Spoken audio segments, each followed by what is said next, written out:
Hello les fondus, nouvelle présentation de module premium. Aujourd'hui, nous allons nous intéresser au module Aventure à Salem que nous avons conçu Christophe et moi-même pour la gamme Cthulhuac apparaître chez l'éditeur Les 12 Singes. C'est parti. Comme d'habitude, je vous invite à vous abonner à ma chaîne si ce n'est pas déjà fait. Si cette vidéo vous plaît, n'hésitez pas à le mentionner dans les commentaires et à liker la vidéo avec un pouce bleu, voire à la partager. Pour la présentation de ce module, j'ai créé un monde Salem World pour Cthulhuac que je lance de ce pas. Et je vais aller ensuite activer le module Cthulhuac Aventure à Salem ici. Et on relance le monde. Et nous avons la fameuse pop-up d'installation Aventure à Salem, donc qui nous renseigne un peu sur le contenu du module, à savoir qu'il contient l'adaptation des 4 scénarios de l'ouvrage Aventure à Salem, donc les 7 pignons, le legs de Curven, le manoir Duncan et le trou. A noter que le dernier, c'est plus un mini scénario qu'un scénario à part entière. Et en termes de contenu, nous avons donc 66 acteurs, 20 entrées de journaux, 30 scènes, 2 tables aléatoires, une macro et 21 répertoires. Nous allons importer tout le contenu et nous allons passer en revue le module.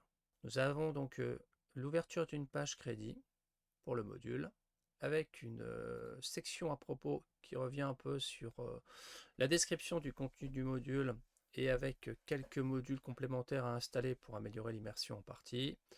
Ensuite, nous avons donc le sommaire, voilà, et ensuite une section préambule, voilà, qui décrit un peu le différent contenu des scénarios, qui peuvent être joués indépendamment ou être bien sûr joués en complément du module de la campagne La Lisière, qui contient également le guide de Salem. Je vous inviterai à retourner voir la précédente vidéo du module pour en savoir un peu plus le cas échéant. Et ensuite, donc, par rapport au sommaire, nous irons donc selon les scénarios que nous allons souhaiter jouer, nous allons arriver directement sur la page du dit scénario. À noter aussi dans la barre de menu à gauche que nous avons donc un bouton dédié à Aventure à Salem, qui lorsque nous cliquons dessus va nous permettre d'afficher les scènes d'Aventure à Salem ou de les cacher. Au niveau des scènes, nous avons donc un répertoire Aventure à Salem qui contient donc 4 sous-répertoires, un pour chaque scénario. Et nous avons donc également une carte, 2 cartes de Salem ici, qui, comme vous pouvez le voir, contient donc quelques annotations. Voilà, si je clique sur les annotations, qui va nous amener donc aux sections de journaux qui correspondront donc à l'annotation de journal. Et inversement, nous verrons un peu plus tard dans la section journaux, comme pour le module de la lisière, que lorsque nous cliquons sur certains lieux mentionnés dans les journaux, nous allons directement zoomer sur l'élément concernant dans la carte. Nous avons également donc pour chaque scénario, donc chaque sous-répertoire, une multitude de scènes d'ambiance que nous avons repris de l'ouvrage.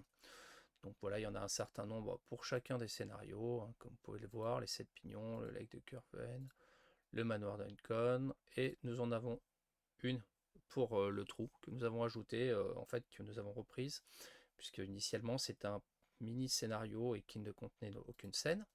Pour le menu acteur, nous avons donc un répertoire Aventure à Salem qui contient bien sûr 4 sous-répertoires pour chacun des scénarios. Et pour la plupart d'entre eux, ils contiennent également des pré-tirés. C'est le cas par exemple pour les 7 pignons, pour le lac de Curven et également pour le manoir de Duncan. Alors, en général, nous avons 5 pré-tirés fournis pour chacun de ces aventures. Et chaque pré-tiré dispose donc d'une fiche de personnage avec un visuel qui colle plus à la campagne La Lisière et à l'univers de Salem. Et donc pour chacun, nous avons donc les caractéristiques, la description du pré-tiré, son équipement de départ, ses capacités, et une section notes que pourront remplir joueuses et joueurs lorsqu'ils seront amenés à interpréter le personnage. Donc nous avons ça pour 3 scénarios. Et ensuite, nous avons donc tous les PNJ avec leurs caractéristiques qui sont renseignées. Alors, vous allez avoir deux modes, donc des PNJ lambda, donc voilà, qui sont très simplement créés avec leur portrait et leurs caractéristiques techniques, et puis après vous allez en avoir éventuellement des un peu plus importants, un peu plus détaillés, qui vont peut-être pouvoir avoir effectivement donc euh, un peu plus d'éléments renseignés, comme vous voyez donc ce PNJ là, voilà. Et donc on va retrouver donc toutes les caractéristiques de tous les PNJ que vous allez pouvoir utiliser en partie. Au niveau journaux, nous avons donc une entrée de journal Aventure à Salem qui reprend ce qu'on a pu présenter en introduction. Et ensuite, nous avons donc un sous-répertoire pour chacun des scénarios. Et donc sur le même modèle, nous allons avoir une entrée de journal dédiée à l'aventure à proprement parler, une entrée PNJ qui va comprendre tous les portraits des PNJ, une entrée PJ avec le portrait des PJ le cas échéant, une entrée aide de jeu avec toutes les aides de jeu disponibles à partager à vos joueuses et joueurs en partie, et enfin la section images qui va reprendre toutes les images du scénario que vous pourrez le cas échéant partager à vos joueurs en parallèle des scènes qui sont également disponibles le cas échéant. Et au niveau des journaux, donc nous avons comme d'habitude tous les liens vers les images, aides de jeu et PNJ que nous allons pouvoir utiliser en partie. Voilà, par exemple ici, je parlais tout à l'heure des zooms sur la carte. Si je clique ici sur Judith Ambrose, nous allons avoir, donc je vais refermer un peu tout ça, le lien vers au niveau de la carte où se trouve le PNJ en question. Donc voilà, de même que si je fais pareil Jimmy Sanders, tac, vous voyez domicile de Jimmy Sanders qui apparaît ici, donc on arrive directement à son domicile. Donc bien sûr, nous avons les caractéristiques des PNJ auxquels nous pouvons directement accéder via les liens disponibles. Et nous retrouvons donc en fait ce mode de fonctionnement pour les 4 scénarios, avec donc toujours pareil, le lien vers les aides de jeu, les portraits, etc., les scènes également, le cas échéant. Et donc voilà, nous avons donc ce mode de configuration pour les 4 scénarios. Voilà. Et voilà avec la section découpée par chapitre des 4 aventures.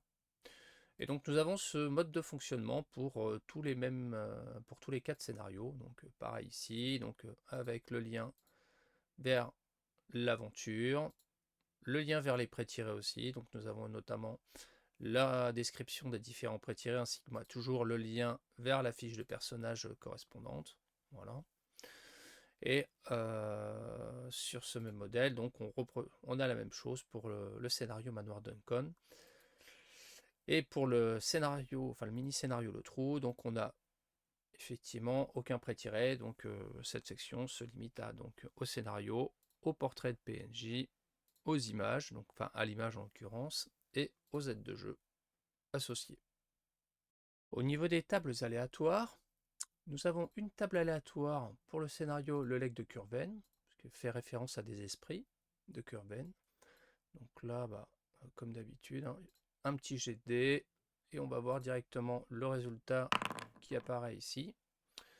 Et pour les 7 pignons, nous avons une table d'effets qui va être utilisée pour le scénario. Voilà, là, typiquement, en effet, l'investigateur aperçoit deux lunes opalescentes dans le ciel à travers un œil de bœuf. Au loin, des silhouettes noires volent au-dessus d'une cité sinistre, autour noir et lancé qui ne ressemble absolument pas à Salem. Voilà par exemple un exemple de résultat sur la table aléatoire en question. A noter pour ce module que certains liens semblent ne pas fonctionner. Vous voyez comme celui-ci par exemple. En fait, c'est plus exactement en fait que ces liens renvoient vers le module La Lisière. Et donc si vous ne l'avez pas installé dans le même monde, en l'occurrence les liens ne seront pas disponibles. Et de même côté lisière. Et donc pour cela, comme on l'avait déjà expliqué, l'idéal c'est, si vous disposez des deux modules, c'est de les installer dans le même monde pour pouvoir disposer de tout le contenu utilisable directement avec les renvois de liens vers les deux modules. Donc là, vous voyez par exemple, on est en train d'importer tout le contenu de la lisière ici. Et de sorte que si je retourne dans mon aventure à Salem ici, dans mon aventure les 7 pignons, que je retourne sur ma page, vous allez voir que là, de fait, le lien Kezia Mason est disponible et me renvoie bien à la page en question. J'espère que la présentation de ce module premium Aventure à Salem vous aura intéressé et vous aura permis d'en apprendre un peu plus sur son contenu. Et quant à moi, je vous dis à bientôt pour une prochaine vidéo.